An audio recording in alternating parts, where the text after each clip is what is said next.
दिनांक 19 फेब्रुवारीला पुणे शहरामध्ये एका इसमाकडे 2.25 किलो MD ड्रग्ज मिळाले होते।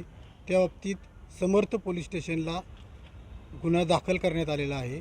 त्या गुन्ह्याच्या तपासामध्ये अधिक माहिती मिळाल्यानंतर आज आम्ही कुपवाड या ठिकाणी येऊन येथील स्वामीमळा या ठिकाणी छापा कारवाई केलेली आहे। त्या ठिकाणी आम्हाला जवळपास 140 किलो MD ड्रग्ज मिळून आलेला आहे।